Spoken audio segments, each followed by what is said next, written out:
ओम शांति। आज 7 अगस्त 2020 की साकार मुरली। पहले सुनते हैं मुरली के कुछ मुख्य पॉइंट्स।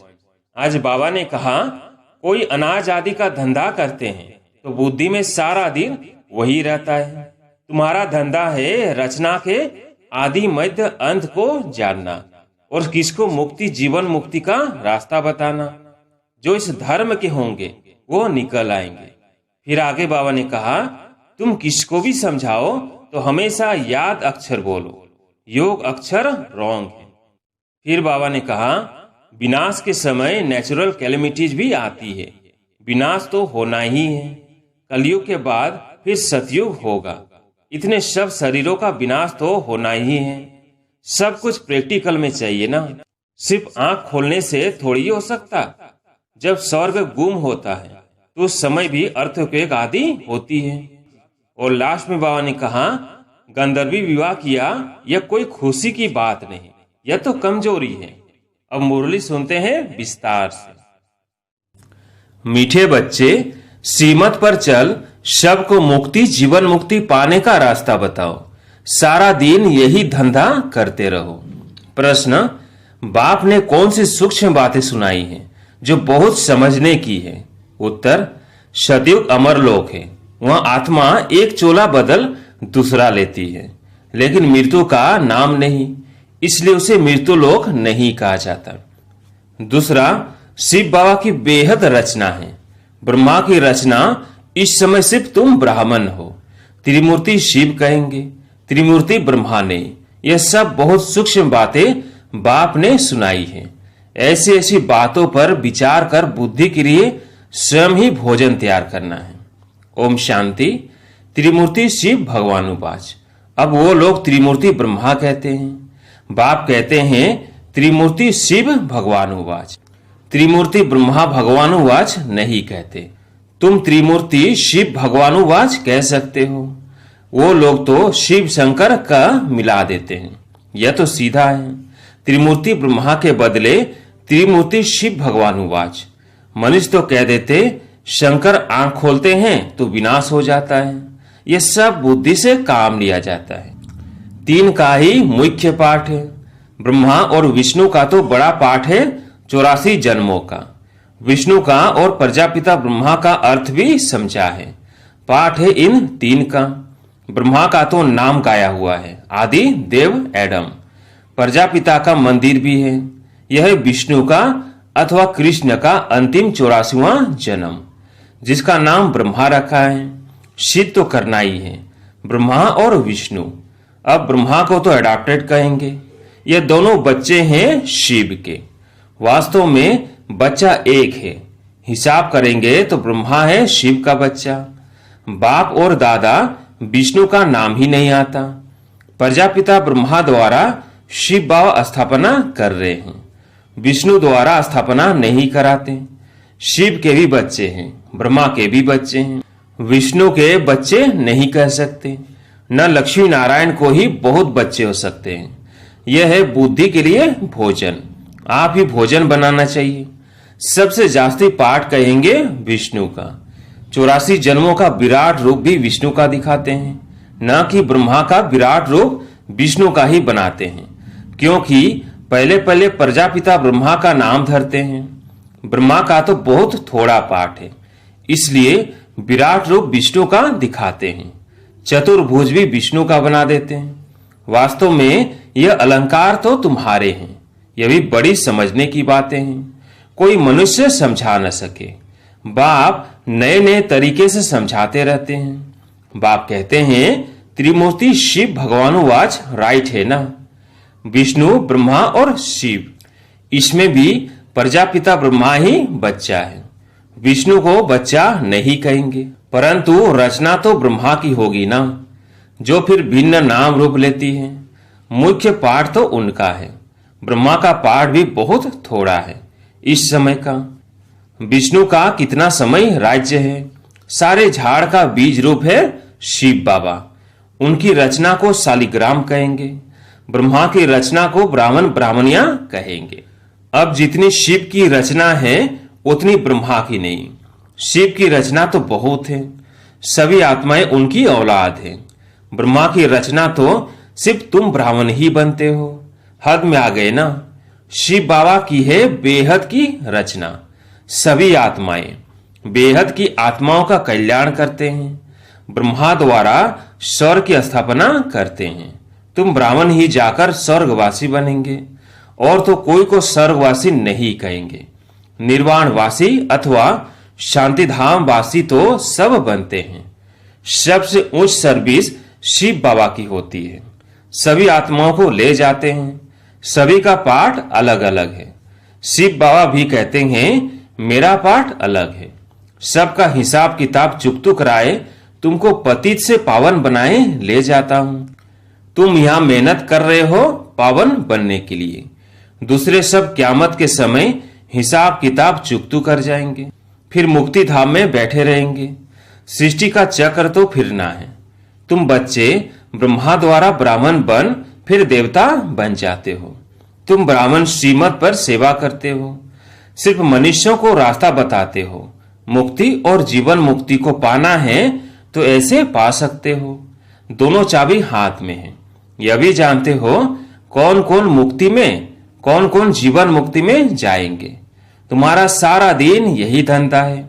कोई अनाज आदि का धंधा करते हैं तो बुद्धि में सारा दिन वही रहता है। तुम्हारा धंधा है रचना के आदि मध्य अंत को जानना और किसको मुक्ति जीवन मुक्ति का रास्ता बताना।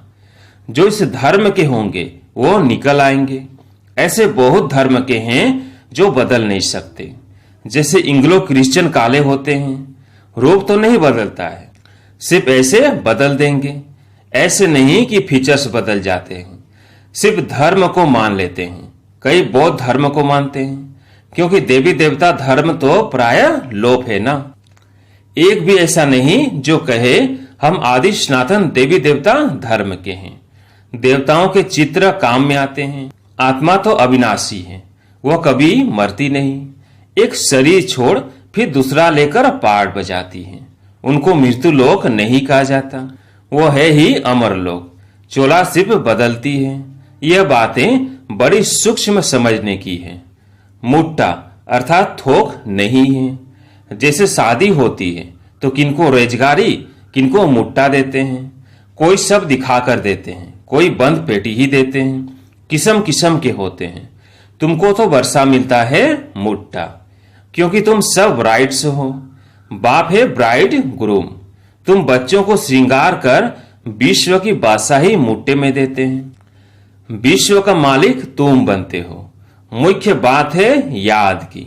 ज्ञान तो बहुत सहज है, भल है तो सिर्फ अलग को याद करना, परंतु विचार किया जाता है याद ही झट खिसक जाती है। बहुत करके कहते हैं बाबा याद भूल जाती है। तुम किसको भी समझाओ तो हमेशा याद अक्षर बोलो। योग अक्षर रॉन्ग है। टीचर को स्टूडेंट की याद रहती है। फादर है सुप्रीम सोल। तुम आत्मा सुप्रीम नहीं हो, तुम हो पतित। अब बाप को याद करो। टीचर को, बाप को, गुरु को याद किया जाता है। गुरु लोग बैठ शास्त्र सुनाएंगे, मंत्र देंगे। बाबा का मंत्र एक ही है, मन मना भव। फिर क्या होगा? मैधाजी भव। तुम विष्णुपुरी में चले जाएंगे। तुम सब तो राजा रानी नहीं बनेंगे। राजा रानी और प्रजा होती है। तो मुख्य है त्रिमूर्ति। शिव बाबा के बाद है ब्रह्मा, जो फिर मनुष्य सृष्टि अर्थात ब्राह्मण रचते हैं। ब्राह्मणों को बैठ फिर पढ़ाते हैं। यह नई बात है ना। तुम ब्राह्मण ब्राह्मणियां बहन भाई ठहरे। बूढ़े भी कहेंगे हम भाई बहन हैं। ये अंदर में समझना है। किसको फालतू ऐसे कहना नहीं है। भगवान ने प्रजापिता ब्रह्मा द्वारा सृष्टि रची तो भाई बहन हुए ना, जबकि एक प्रजापिता ब्रह्मा के बच्चे हैं। ये समझने की बातें हैं। तुम बच्चों को तो बड़ी खुशी होनी चाहिए। हमको पढ़ाते कौन है? शिव बाबा, त्रिमूर्ति शिव। ब्रह्मा का भी बहुत थोड़ा समय पाठ है। विष्णु का सतयुगी राजधानी में 8 जन्म पाठ चलता है। ब्रह्मा का तो एक ही जन्म का पाठ है। विष्णु का पाठ बड़ा कहेंगे। त्रिमूर्ति शिव है मुख्य, फिर आता है ब्रह्मा का पाठ, जो तुम बच्चों को विष्णुपुरी का मालिक बनाते हैं। ब्रह्मा से ब्राह्मण सो फिर देवता बनते हैं। तो यह हो गया अलौकिक फादर। थोड़ा समय यह फादर है जिसको वह मानते हैं। आदिदेव आदम और बीबी, इनके बिगड़ सृष्टि कैसे रचेंगे? आदिदेव और आदि देवी है ना। ब्रह्मा का पाठ भी सिर्फ संगम समय का है। देवताओं का पाठ तो फिर भी बहुत चलता है। देवताएं भी सिर्फ सतयुग में कहेंगे। त्रेता में क्षत्रिय कहा जाता। यह बड़ी गुह्य पॉइंट्स मिलती है। शब्द तो एक ही समय वर्णन नहीं कर सकते। वो त्रिमूर्ति ब्रह्मा कहते हैं, शिव को उड़ा दिया है। हम फिर त्रिमूर्ति शिव कहते हैं। यह चित्र आदि सब है भक्ति मार्ग के। प्रजा रचते हैं ब्रह्मा द्वारा, फिर तुम देवता बनते हो। विनाश के समय नेचुरल कैलेमिटीज भी आती है। विनाश तो होना ही है। कलयुग के बाद फिर सतयुग होगा। इतने सब शरीरों का विनाश तो होना ही है। सब कुछ प्रैक्टिकल में चाहिए ना। सिर्फ आंख खोलने से थोड़ी हो सकता। जब स्वर्ग गुम होता है तो उस समय भी अर्थक्वेक आदि होती है। तो क्या उस समय भी शंकर आंख ऐसे मिचते हैं? गाते हैं ना, द्वारिका अथवा लंका पानी के नीचे चली गई। अब बाप समझाते हैं, मैं आया हूं पत्थर बुद्धियों को पारस बुद्धि बनाने। मनुष्य पुकारते हैं, हे पतित पावन आओ, आकर पावन दुनिया बनाओ। परंतु यह नहीं समझते हैं कि अभी कलयुग है, इसके बाद सतयुग आएगा। तुम बच्चों को खुशी में नाचना चाहिए। बैरिस्टर आदि इम्तिहान पास करते हैं तो अंदर में ख्याल करते हैं ना, हम पैसे कमाएंगे, फिर मकान बनाएंगे, यह करेंगे। तो तुम अभी सच्ची कमाई कर रहे हो। स्वर्ग में तुमको सब कुछ नया माल मिलेगा। ख्याल करो, सोमनाथ का मंदिर क्या था? एक मंदिर तो नहीं होगा। उस मंदिर को 2500 वर्ष हुआ बनाने में। टाइम तो लगा होगा। पूजा की होगी, उसके बाद फिर वो लूट कर ले गए। फौरन तो नहीं आए होंगे। बहुत मंदिर होंगे। पूजा के लिए बैठ मंदिर बनाए हैं। अभी तुम जानते हो, बाप को याद करते करते हम गोल्डन एज में चले जाएंगे। आत्मा पवित्र बन जाएगी। मेहनत करनी पड़ती है। मेहनत बिगर काम नहीं चलेगा। गाया भी जाता है सेकंड में जीवन मुक्ति, परंतु ऐसे थोड़ी मिल जाती है। यह समझा जाता है। बच्चे बनेंगे तो मिलेगी जरूर। तुम अभी मेहनत कर रहे हो मुक्ति धाम में जाने के लिए। बाप की याद में रहना पड़ता है। दिन प्रतिदिन बाप तुम बच्चों को रिफाइंड बुद्धि बनाते हैं। बाप कहते हैं, तुमको बहुत बहुत गुह्य बातें सुनाता हूं। आगे थोड़ी ये सुनाया था कि आत्मा भी बिंदी है, परमात्मा भी बिंदी है। कहेंगे, पहले क्यों नहीं यह बताया? ड्रामा में नहीं था। पहले ही तुमको यह सुनाए तो तुम समझ न सको। धीरे धीरे समझाते रहते हैं। यह है रावण राज्य। रावण राज्य में सब देह अभिमानी बन जाते हैं। सतयुग में होते हैं आत्म अभिमानी। अपने को आत्मा जानते हैं। हमारा शरीर बड़ा हुआ है, अब यह छोड़कर फिर छोटा लेना है। आत्मा का शरीर पहले छोटा होता है, फिर बड़ा होता है। यहां तो कोई की कितनी आयु, कोई की कितनी, कोई की अकाली मृत्यु हो जाती है, कोई की 125 वर्ष की भी आयु होती है। तो बाप समझाते हैं, तुमको खुशी बहुत होनी चाहिए बाप से वर्षा लेने की। गंधर्वी विवाह किया, यह कोई खुशी की बात नहीं, यह तो कमजोरी है। कुमारी अगर कहे हम पवित्र रहना चाहते हैं तो कोई मार थोड़ी सकते हैं। ज्ञान कम है तो डरते हैं। छोटी कुमारी को भी अगर कोई मारे, खून आदि निकले तो पुलिस में रिपोर्ट करे तो उसकी भी सजा मिल सकती है। जानवर को भी अगर कोई मारते हैं तो उन पर केस होता है, दंड पड़ता है।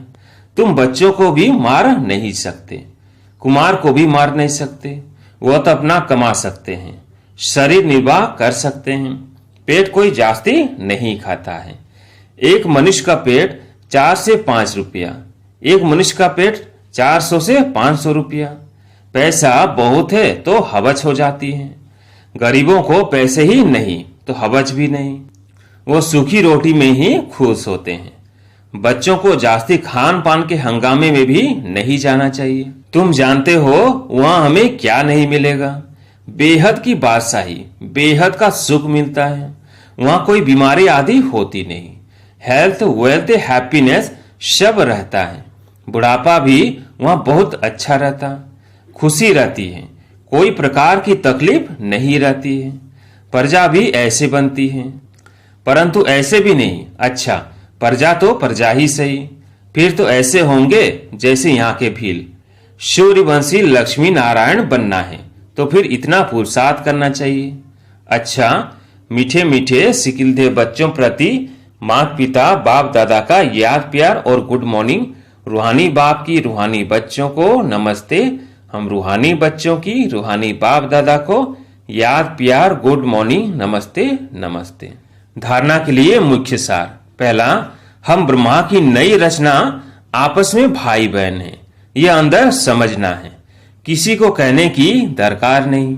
सदा इसी खुशी में रहना है कि हमें शिव बाबा पढ़ाते हैं। दूसरा, खान पान के हंगामे में जास्ती नहीं जाना है।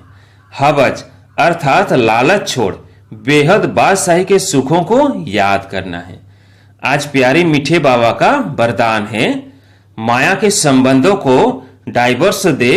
बाप के संबंध से सौदा करने वाले मायाजीत मोहजीत भव। माया के संबंधों को डाइवर्स दे, बाप के संबंध से सौदा करने वाले मायाजीत मोहजीत भव। अब स्मृति से पुराना सौदा कैंसिल कर सिंगल बनो। आपस में एक दो के सहयोगी भल रहो, लेकिन कंपेनियन नहीं। कंपेनियन एक को बनाओ तो माया के संबंधों से डाइवर्स हो जाएगा। मायाजीत मोहजीत विजयी रहेंगे। अगर जरा भी किसी में मोह होगा तो तीव्र पुरुषार्थी के बजाय पुरुषार्थी बन जाएंगे। इसलिए क्या भी हो, कुछ भी हो, खुशी में नाचते रहो। मिरुआ मौत मल्लू का शिकार, इसको कहते हैं नष्ट मोहा।